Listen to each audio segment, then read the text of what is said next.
Membeli mobil bekas memang punya sejumlah keuntungan. Salah satunya, kamu bisa mendapatkan mobil dengan spesifikasi yang lebih tinggi dengan harga cenderung lebih murah.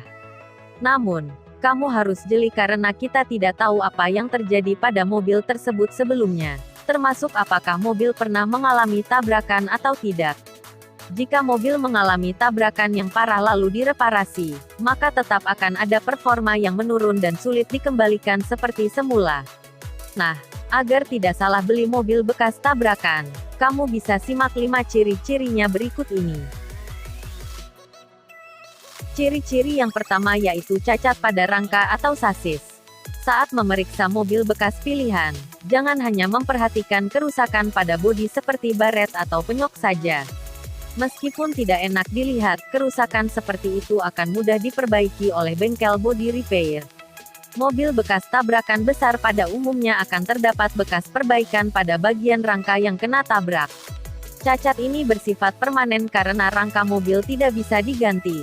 Ada 3 tempat di mana Anda perlu memperhatikan kondisi rangka, yaitu saat memeriksa kolong, ruang mesin dan bagasi.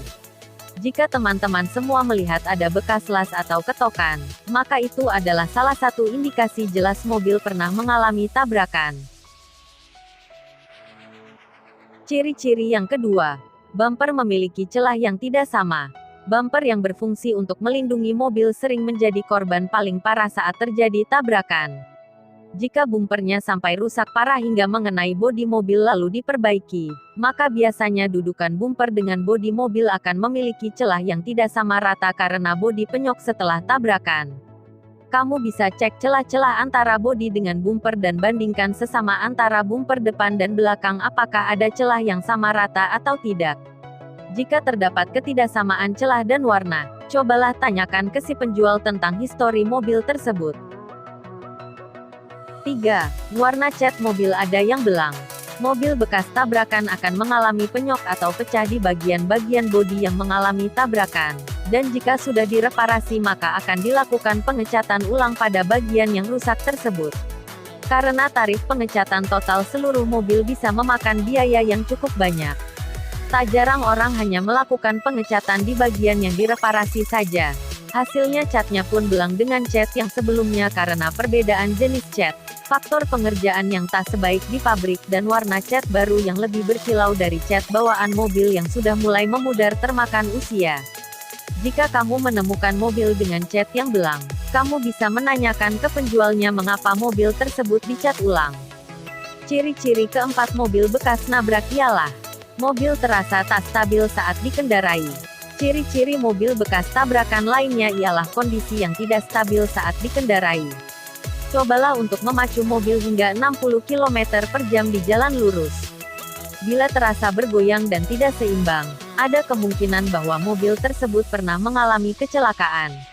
Hal ini bisa terjadi karena tabrakan besar yang merusak struktur sasis, sumbu roda atau dudukan shockbreaker mobil. Tabrakan pada titik-titik ini pada umumnya mengganggu fungsi mobil sehingga mengakibatkan mobil tidak stabil saat dikendarai. Lanjut ke ciri-ciri yang kelima. Bagian pintu mobil terasa sulit dioperasikan. Dengan membuka dan menutup pintu secara berulang, teman-teman bisa tahu secara langsung apakah bagian pintu tersebut masih sesuai dengan bentuknya atau tidak. Jika saat dibuka atau ditutup mengeluarkan decitan atau justru sulit untuk dioperasikan pintu tersebut bisa dipastikan penyok dan ada kemungkinan mobil bekas tabrakan. Itulah beberapa ciri-ciri mobil bekas nabrak. Cermat dan pahami sebelum membeli. Semoga video ini bisa membantu teman-teman semua dalam memilih mobil impian. Jangan lupa like and subscribe karena subscribe itu gratis.